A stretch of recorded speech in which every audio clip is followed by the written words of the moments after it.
Hey lads and ladies, I'm the Jawesome one. And no, I'm not dead. I've just been out of YouTube for a little while. I've lost motivation. It's not really a burnout phase. It's more like I just had things that I needed to contemplate and things I needed to think about. And because of that background knowledge that I needed to think about these things, it's killed my wanting to make YouTube videos. Really the main thing that hit me, and some of you guys may be surprised to hear this, it's actually not the COPPA situation. I'll talk about the COPPA situation eventually, but I've got a few reasons for this. It's not really a burnout, but I'm gonna call it a burnout anyways. Number one is that reaction video that I did, where me and Ranger, we made a reaction video on the Age of Empires 4 trailer, the announcement trailer. And the results of making that video really shocked me, because that video, unlike most of my content, that video took, like, okay, maybe you feel like it's some of my content and you say that didn't take very much effort. Well, that reaction video took even less effort. I mean, like, in total, that video maybe took me like 20 minutes to make and then 10 to render plus upload. It was so quick and easy and over and out and done with. And yet, for me, it blew up. 1,000 views is nothing to scoff at for me. That's 4 times the amount of subscribers that I have. You're considered doing well on YouTube if you get 10% of your subscribers and views on average per video. You're considered doing something right. And so the fact that happened just really hit me hard, because there are a lot of videos I've done on here that took me hours and hours worth of my time, pouring over all the energy that I had and all the creativity that's in me to make something interesting and something that's fun. Not only something that I enjoy, but something that you would enjoy, or at least something I figured you might enjoy, using the resources that are at my disposal. You can see here, I have to put a sock over my mic, all right? I'm cheap, man. I'm dirt cheap. But you guys liked me. You guys watched me. And you guys put me in the position that I'm in now, where I'm able to gain over 1,000 views on a video that I put no effort into. And even then, it still bothers me that I could put hours upon hours and upon hours of effort into content, and then at most my friends and family see it. Like, that's it. No new people come in who haven't seen my channel before. And I get that it's because there's a lot of competition. You know, when I made that Darkest Dungeon video, for example, it really upset me that I put so much effort into it and then only, what is it sitting at now? 20 views? I think? Maybe 60? And I get that that's pretty good considering the position that I'm in, which is not good compared to YouTubers who are actually succeeding in this platform, on this complete joke of a platform. People who actually take this website seriously, and I've been trying to take this website very seriously, put actual effort, and really make videos for a long time now, and it really just seems like I'm barely getting my foot on the ground.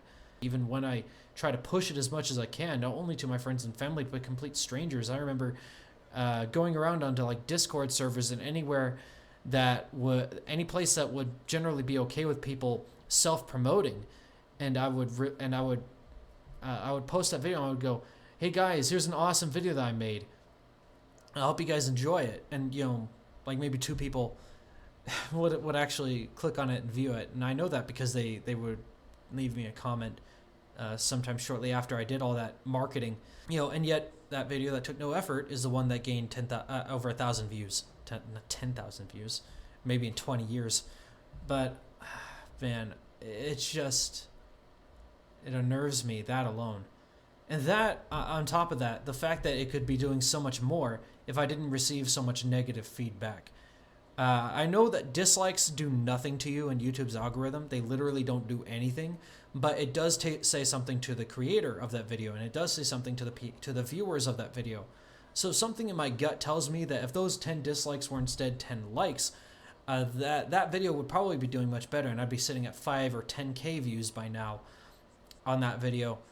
If I didn't make a huge mistake, which was that I changed. Basically, I made a drastic change, and I didn't make sure to thoroughly test it out first and see what feedback I got first. But I guess that video had to be my feedback because I don't really have much of a consistent audience who can give me advice on things. Because the advice that I was getting before I made that video was, hey, your voice is too quiet. I can barely hear you. And I can barely even hear the audio from whatever game it is you're playing and all that. I can barely hear you. And I don't know if it's just because their sound is from their devices are really crappy. Because personally, I was just fine. You know, this is Android, it's nothing special. But when I play my own videos on it, I can hear myself talk just fine. But the comments I was getting from people, mostly friends, would tell me that I'm too quiet and that I need to do something to fix that. So I made another video and then asked the same people if my voice was still too quiet, and they said no. But then when I made that video, my voice was too loud. So I got 10 dislikes out of 10 dislikes and 19 likes, right? So it's over 50% like-dislike ratio. That bothers me. And then I got a bunch of comments from people. Most people were very supportive, and I do appreciate that. Even if you leave like angry comments at me, I still appreciate that because it tells the algorithm that that my content is really being viewed by people. That's what the algorithm seems to assume. If you get a lot of comments, even if they're just saying first or whatever, YouTube's algorithm for whatever reason will actually promote your video more to more people if you get comments, which is really weird. It's really weird to me that it works like that, but whatever. I don't run YouTube. Who cares? So I went back and I changed it. It's now in between. It's now in between where I was at before and where I was at when I made the Age of Empires 4 reaction. So with those two things together, you can probably imagine the things I've had to think about and go over about what I really care about with this channel and what kind of content I really want to make. Because I tie, even though the Jawesome one and the Judgesome one are both just internet personas and they aren't really me, I tie these two personas very closely to my real life character. Because in a lot of ways they are tied to my real life personal character. The Jawesome one is basically who I've always presented myself as to people all my life. The Jawesome one is basically just casual me, and then the Judgesome one is the serious me, where I talk about things that matter a lot more to me and things that are more controversial and more serious, and things that I think people need to hear and things that I think need to be talked about more than they are. It's not even just about having fun. It's about doing things I find useful in some way. And even meaningful. Even with the Jawesome one, as silly as these videos are, I do find them very meaningful in some ways because they teach me a lot of interesting things about editing, and it makes me respect the process for the high tier video and music creation a lot more. But also makes me want to critique it a lot more, a whole hell of a lot more actually. And so I just feel obligated to learn about this stuff even more and experiment and play around. It's not even just because it's fun. It's because I love it. But I can't bring myself to just do the things that are easy, that are going to bring in all the views. It bothers my conscience way too much. As fun as it was making that Age of Empires 4 live reaction trailer, I can't do another thing like that. Not very often anyways. And I know that's something that's going to really impact my channel growth in the future, but it bothers me when I see that kind of content because I really genuinely hate reactions and reaction trailers and that kind of stuff in general. I made it because I thought it would be fun and because it was a new thing that came out, and really from what I see, a lot of reaction trailers aren't as controversial as people act like it is, because I'm not because the very purpose of a trailer is to make people want to have a reaction to it. So I don't see a problem with that. And most people don't either, from what I understand. Most people, when it comes to reactions, have the same problem that I do, which is that you're basically stealing views from other channels and profiting off of them. Yet that was the one that made over 1,000 views. That was the one. I haven't made a video like that in years that's gotten that much attention. Years. Literal. I think it was like 2016 was the last time I made a video that breached 1,000 views. Maybe 2017. But I'm pretty sure it was 2016 because that was before the first YouTube adpocalypse hit us. Back when channels like me could actually still make money. By now, YouTube would owe me over $50 at least. Probably even over $100 by now, if the adpocalypse never happened. So the second thing that I really needed to contemplate and think about was, in fact, the COPPA situation. So I've been doing a lot of research and a lot of studying into it and a lot of theorizing. First of all, the fact that YouTube has been lying to us this whole time about the COPPA situation, and because it turns out that COPPA and the FTC both recognize general audience. They both recognize what a general audience is, and that not everyone is trying to appeal to kids or trying to appeal to adults exclusively. But YouTube doesn't give us that option because YouTube's been lying to us. It's either because of their incompetence, which it wouldn't be surprising, or it's because it's some sort of maliciously intentional thing that they're trying to keep us in the dark so that we'll feel scared and not want to make videos.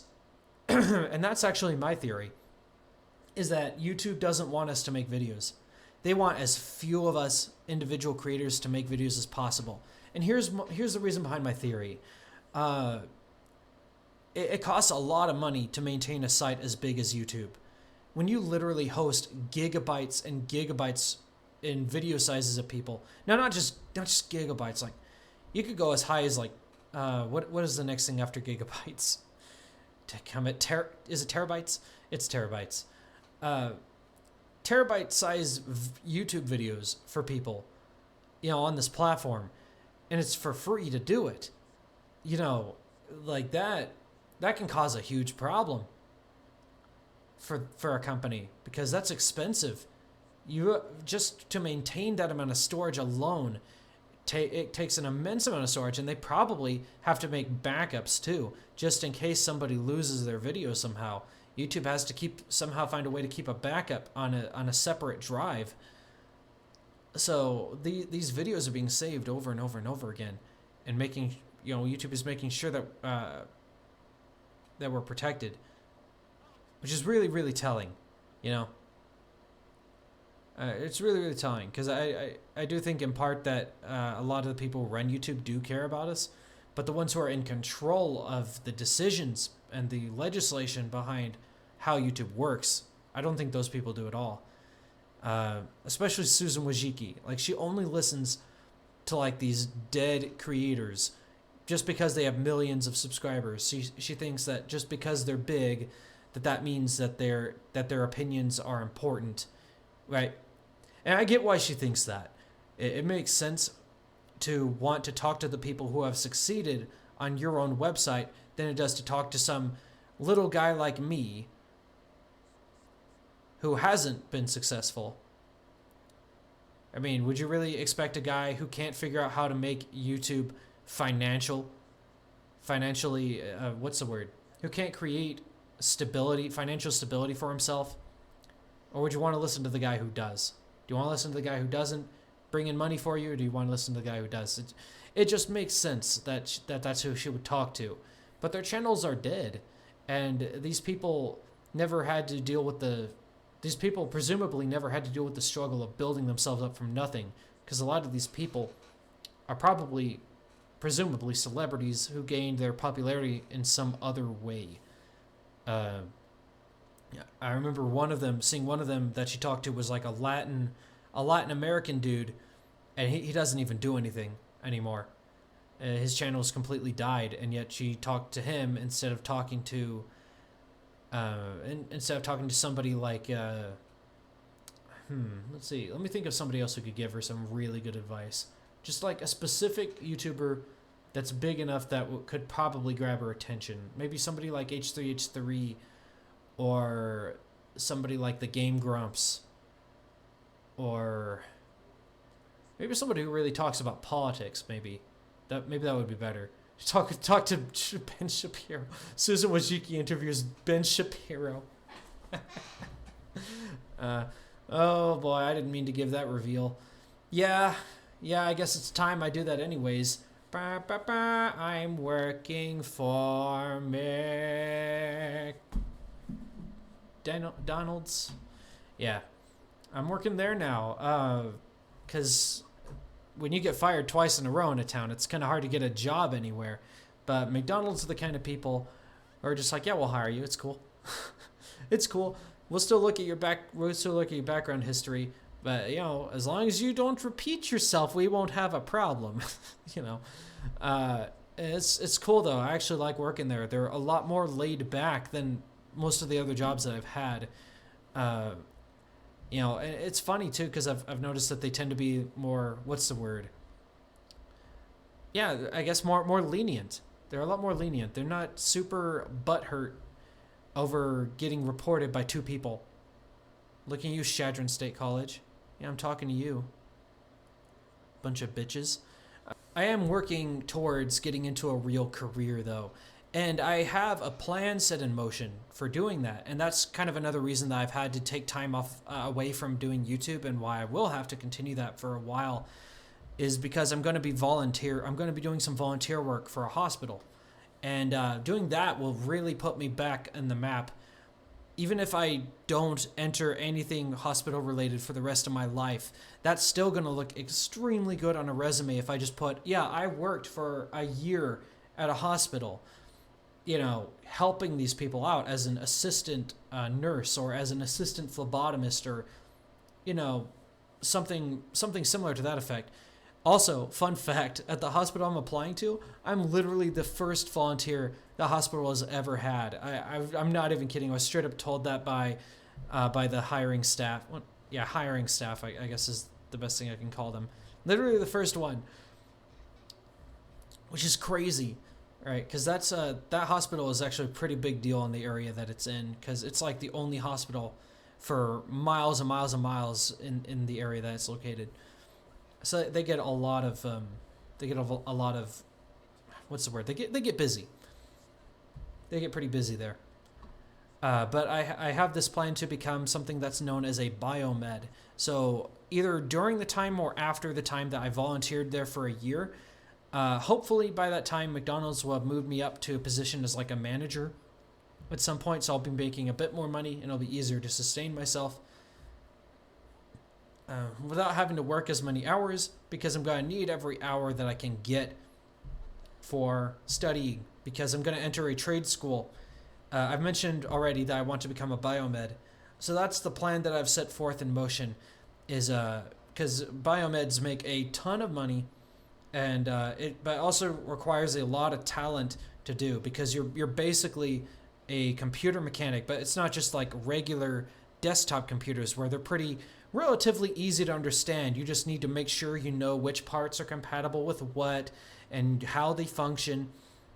I mean, that is pretty complex, but it's not as complex as dealing with equipment that they use in laboratories that measure people's blood, you know, that can scan all sorts of things and do all kinds of crazy stuff. Like, you have to really know your shit if you want to get into a field like that. And that's why the trade school program that I'm wanting to get into is actually a 2-year-long program. I'm going to be in my mid-20s by the time I'm done with that thing. And that's assuming that it even works out and I get into a career. Because it may turn out that I'm just not intelligent enough and it just wasn't meant for me, you know? That is a very real possibility. That happened to me already with IT. I don't know if I've told you, I don't know if I've mentioned this on my channel before, But I've tried to get into IT. I took a year-long IT program with my computer career, and they promised that they would hook me up with a job, but they haven't been able to. Because IT is so competitive. It's a constant revolving door. It's basically like fast food, but in a lot of ways it's worse, because a lot of these companies, it's like they're stuck in the 80s. They don't understand that college degrees are worthless in this time, in the 2010 times. I'm not sure how long they've been useless, but in this time, in this specific time period of 2019, and it's probably been this way for at least the last decade, I'm assuming at least, it's completely ineffective, because colleges have lowered the bar and continue lowering the bar to get people to succeed, because they don't care about actually teaching these people how to think critically. Students are coming out of colleges dumber than before they went into college. I find that infuriating. And then the fact that they charge so much money that you're going to spend the next 30 to 40 to 50 years of your life trying to pay it off. My mom went to college in like the 1980s, 1990s, right? And she graduated. And she still hasn't been able to pay everything off. And she works in a hospital as an actual lab tech. She works, makes real money, you know? So that should tell you just about how much they really squeeze out of people. So the fact that it's even worse now than it was back then should really tell you something about how broken the system is and how pointless it is. I can't help but feel bad every time I hear one random person come up to me, and I'll tell them, "Hey man, what's going on? How's your life? Have you been?" And they're like, "Oh, I've got finals. I'm already in college." I'm like, "Oh no, you poor thing. You're gonna learn the hard way just like I did. When is it gonna hit you?" Because I wish it didn't have to be this way. I really don't. I really do. Do. You have to pronounce it like that too. Sound like a fucking idiot. So there's that I had a lot to think about, and a lot of things to plan out. I'm still actually not even done. I actually can't start volunteer work. They still need a couple of things from me. By the time you're seeing this video, I should have those things resolved. But yeah, so there's that. I mean, those two are the two main issues. And now for Kappa. Kappa actually gives me a little bit, it's a little bit of both. It's a little bit more and a little bit less incentive to continue doing YouTube, because it's a multi-layered problem, because not everything about it is a problem. There's some things about it that are good that not everybody's talking about, because it's much, what's the word? It's just what everybody does is complain every time anything related to YouTube happens. It's just everything is a disaster and everything is a problem.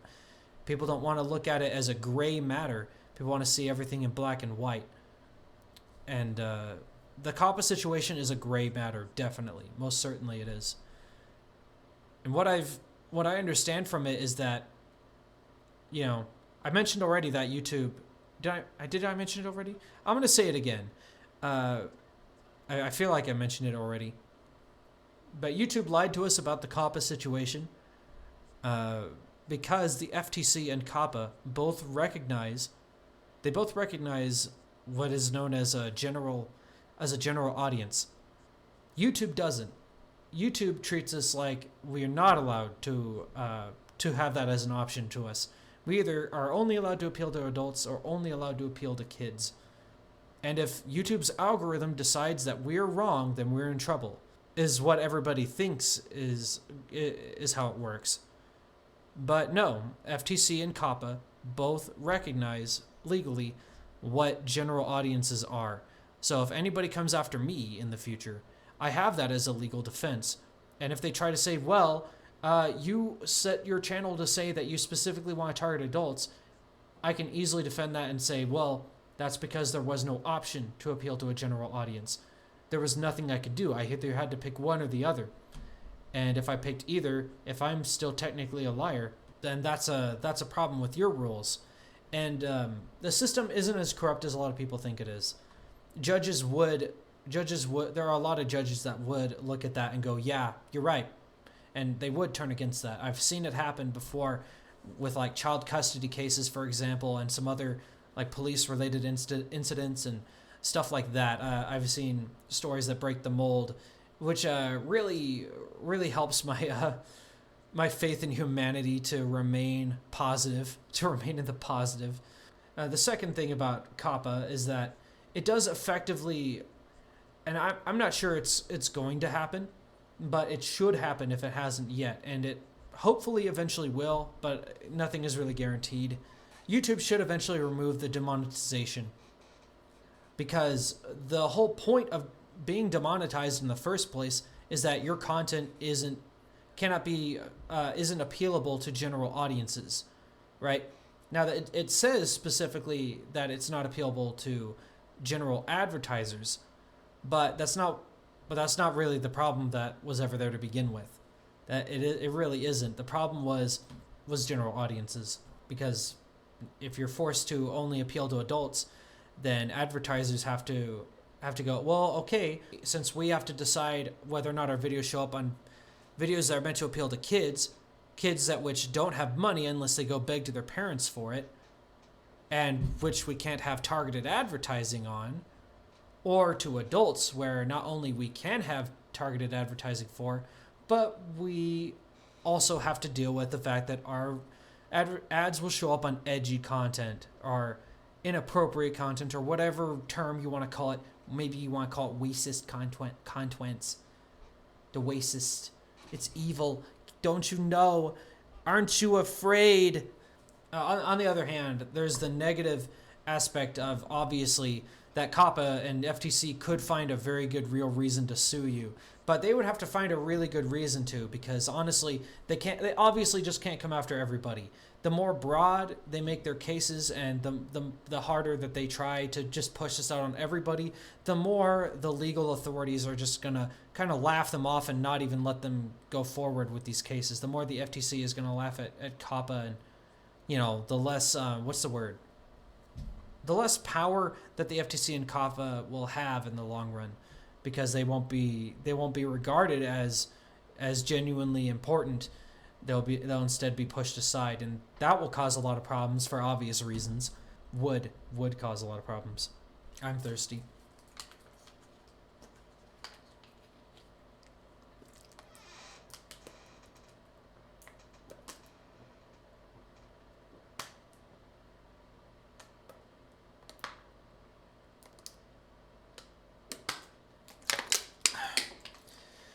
My throat gets so dry doing this stuff, man, and it's weird. It doesn't get that bad in a real life conversation. Probably because of the fact that I get plenty of time to shut my mouth and just listen to what the other person's saying. Lets me, wet my whistle again. And then the fourth thing that I had to contemplate about, and this is actually pretty new. It only came up like maybe less than a week ago. It just kind of popped into my head out of nowhere.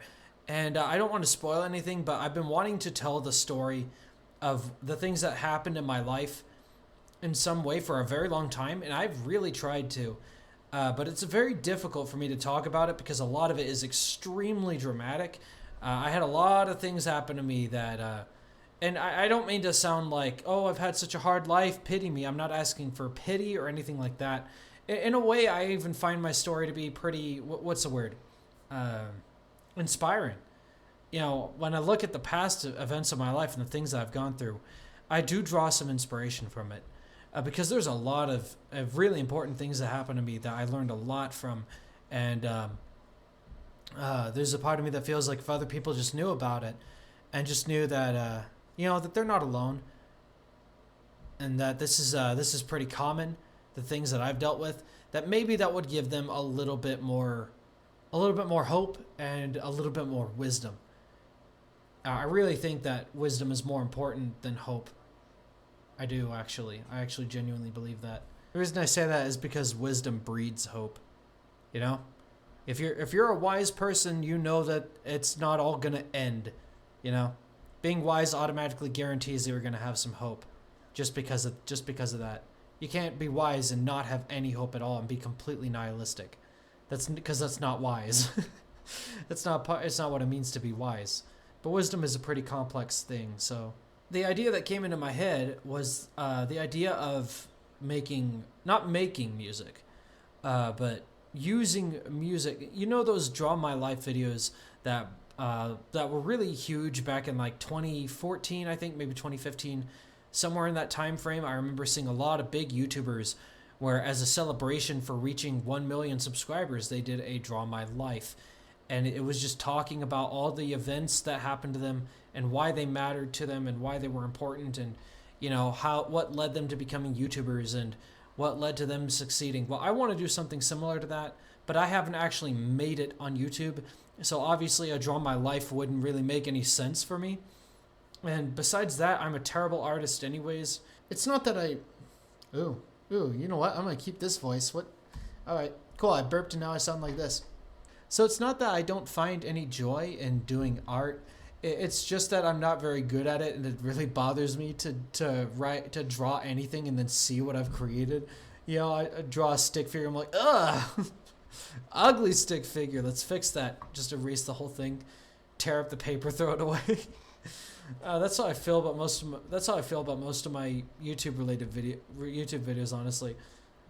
I can't tell you the number of times where I recorded a video and I'm like, no, I don't like that video. Get rid of it.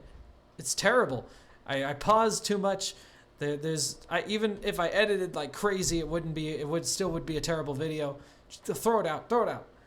But sometimes I would upload them anyways, just because I used to be stuck in that mentality of I have to upload once a day or else YouTube's gonna go, oh, you're not recommended anymore. And that drove me crazy, going through that burnout phase, a video a day. I'm so disappointed in myself, looking back at myself, the fact that I chose to do that. So that's everything. That gives you a pretty rough idea of everything I had in mind. That fourth thing that I had planned up is definitely coming sooner or later. Probably will be out next year, I'm thinking. But until then, I'm not quitting YouTube, no matter what goes on. I'm not going to quit making content. I love it way too much. There's so much that I enjoy about it. It gives me a piece of creative freedom that I know I'm not really going to get in many other places in my life. So, yeah. I hope you guys enjoyed. And I'll see you guys again next time. Take care and have a good one. Bye-bye.